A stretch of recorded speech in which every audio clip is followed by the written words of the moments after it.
Hello fellow gamers and welcome to my gamer dark side. Well, if you didn't know, I'm a big fan of horror, and to celebrate this Halloween, I decided to make a video about the origins of horror in video games. I'm going to talk very briefly about the first horror games that were created and that were essential to the existence of big titles that are known until this day.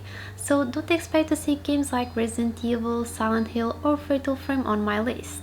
Nowadays, there are many types of horror video games that can be divided into three genres: the survival horror ones, the psychological horror, and my least favorite out of all of them, the jump scare type. The games that I'm about to mention are the ones that help defining those terms. First, we have Mystery House. It was the first graphical adventure game to ever be created, and it was considered one of the earliest manifestations of horror in video games. The game was developed and produced by Online Systems. The story begins next to an abandoned Victorian mansion where the player ends up stuck inside and has no choice but to explore it. This mansion has various rooms where you can find 7 other people, each with their different occupations, and a simple mission that starts with discovering some hidden jewels soon turns out to be a mission of survival. Bad events start happening in front of the protagonist and dead bodies begin to appear everywhere. Upon realizing that there is a murderer walking freely in the mansion, we must discover its identity before it becomes too late. The gameplay is text-based combined with simple illustrations where the player must use commands to perform actions. Mystery House actually sold very well and received other video game adaptations under the same name in Japan. 2 years after the success of Mystery House, Haunted House was developed and published by Atari Inc. We play as a pair of eyes that must explore the haunted house of Zachary Graves, the previous owner of the house. Our only ticket to get out is to collect 3 pieces of an urn. We can only pick one of 3 items. They can be a key to unlock doors, a scepter to protect against ghosts, and pieces of the urn. Meanwhile, the player must avoid bats, tarantulas, spirits, and the ghost of the previous owner. If our character gets hit 9 times by the monsters, he instantly dies. But if we manage to escape with the urn, we win the game. Illuminating a match creates a small circle around the character that makes walls and items visible. This action can always be repeated, but the match only lasts for a limited time. Due to its success, Haunted House received several sequels and has been identified as one of the first examples of survival horror in video games. Until this time, it was very common to see haunted houses or mansions being used as one of the main concepts for horror video games. This tradition still goes on in a few games I'm going to say next, but there was actually a period of time when it was also common to see popular horror movies or books being adapted to video games, and I'm also going to say some of those. Some notorious examples are the classics Halloween and Texas Chainsaw Massacre from 1983, The Evil Dead launched in 1984, Friday the 13th from 1985, Frankenstein's Monster released in 1987, and Elvira, Mistress of the Dark from 1990 that followed the events after the movie. One game that I also wanted to stand out is Uninvited, which is probably the first point-and-click horror game to ever be created. Developed by ICOM Simulations and published by Mindscape Gameco, the protagonist explores an abandoned house in order to rescue his sibling. While learning more about the dark secrets of the house's former residents, the player must use magic and solve puzzles to unlock new areas and make progress. The story starts when the protagonist wakes up from a car crash in front of the old mansion. His sibling is gone and the car soon starts to burn. The only choice is to go inside the mansion and find answers. Upon entering, we are faced by the house's first undead inhabitants. The player must collect items to gain access to new parts of the mansion and face several supernatural creatures. The game has a time limit based on moves. If the number of moves runs out, the evil presence of the mansion will transform the protagonist into a zombie. The game changed some of its aspects in the NES version, in which the protagonist isn't looking for his younger brother but instead his older sister, and the game doesn't have a time limit unless the player picks a specific ruby. Next we have The Lurking Horror. It was the only interactive fiction horror game released and developed by Infocom. The game itself was also inspired by the horror writings of H.P. Lovecraft. Despite the gameplay being only text-based, The Lurking Horror received lots of praise for its scariness, creative puzzles, and original writing. The version that was ported to Amiga also had the addition of sound effects to create a more uneasy atmosphere in the game. The story starts with the player trying to finish a term paper at UI Tech University.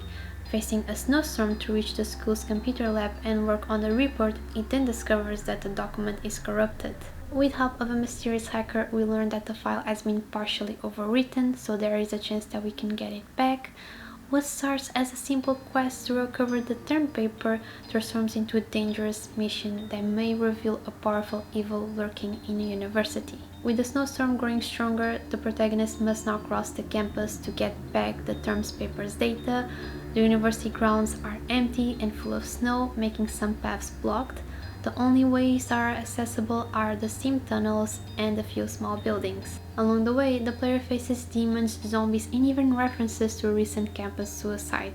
If you don't manage to get things right, the protagonist will get what is considered to be a fate worse than death.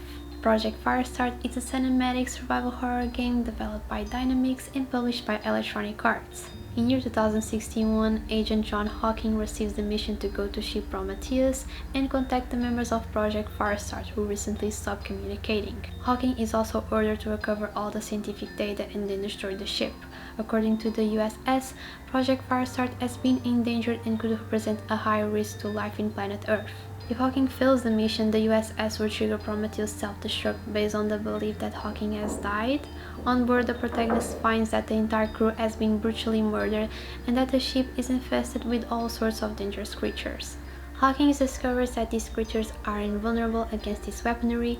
The only way to kill them is by using the Firestart's scientific notes about the creature's genetic weaknesses, and find a way to kill them by using the resources available on the ship.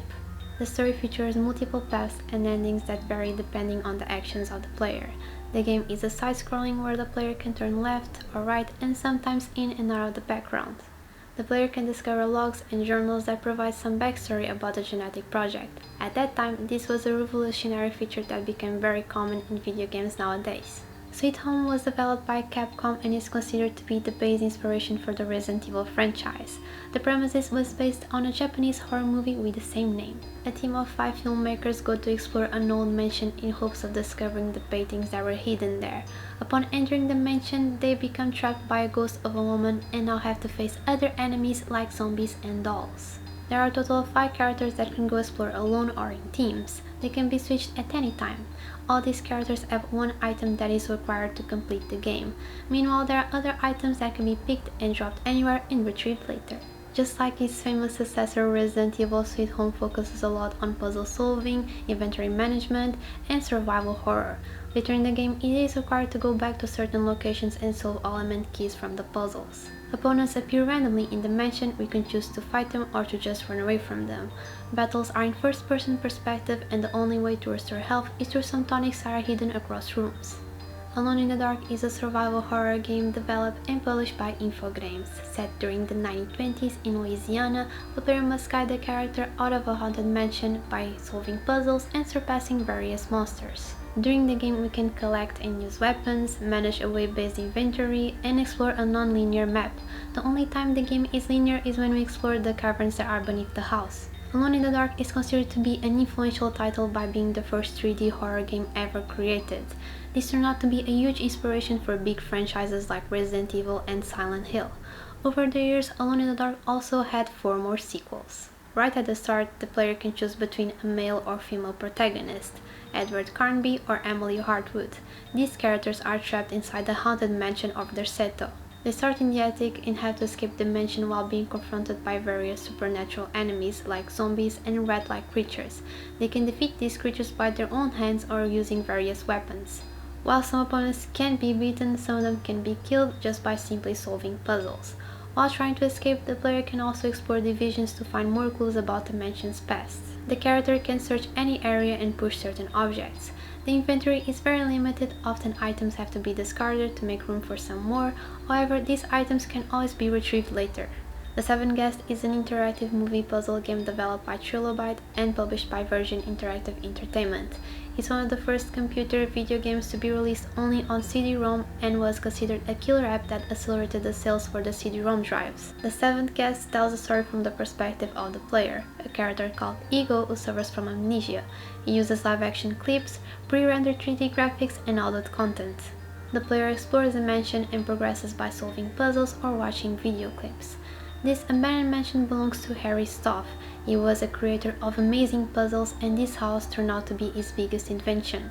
6 guests were invited to his home but were never seen again. But there was another one, and only Ego can find the secret behind the 7 guests. Harry Stoff is the main antagonist of the game. He constantly mocks the player with clues, insults us when we fail the puzzles, and expresses irritation when we succeed. When the player progresses between rooms and solves puzzles, flashbacks gradually reveal what happened in the mansion and the reason behind Ego's amnesia state. Puzzles are shown in many varieties, and if help is needed, there is a hint book that can give us clues. Phantasmagoria is a point-and-click adventure horror game that was developed and published by Sierra Online. Previously known as Online Systems, it was the same studio that created Mystery House back during the 80s. We follow the story of Adrienne Delaney, a young writer who recently moved into a mysterious mansion with her husband. This mansion is located outside of a small town in New England, and it doesn't take long until the couple starts experiencing supernatural events caused by the previous owner of the house. Just like the 7 guests, it features live-action actors, cinematic footage, and 3-dimensional rendered environments. It gained popularity for being one of the first psychological horror video games to be released, and for having grotesque violence mixed with sexual content.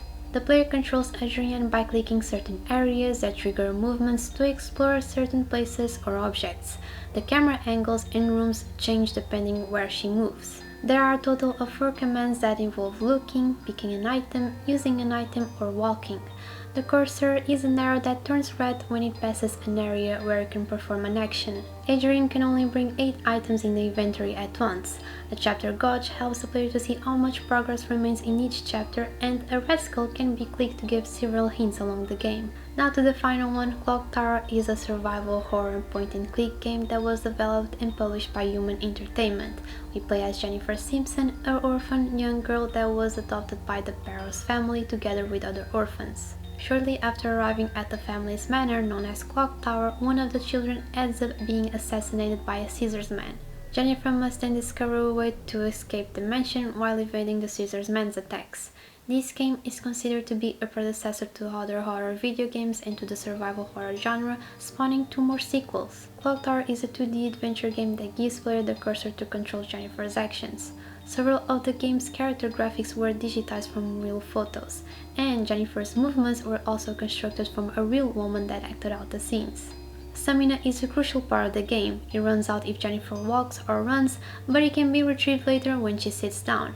Health can also be recovered by making Jennifer crouch. Jennifer's background portrait will change depending on her stamina and fear level. While interacting with objects, she can also store them in the inventory. However, inspecting certain items may trigger Scissorman to appear. When Scissorman is confronted, Jennifer will enter a panic state. Depending on her health status, she may begin to trip or slow down, which will make her more vulnerable. Weapons cannot be used against Scissorman. Jennifer must find hiding spots or use traps in the environment in order to survive. If she is caught, the player must quickly press a panic button as an attempt to escape. In total, there are 8 possible endings in the game. And with this one, I'll end this video here. I hope that maybe you learned something new about the horror genre, because I sure did when I made this list. It also took me a lot of research to reunite all of these games, but there may be some important ones that I may have missed. If so, you can always mention them in the comments. Also, which one of these games sparked more of your interest? If you enjoyed this video, don't forget to share, to like and subscribe, and I'll see you really soon. Happy Halloween!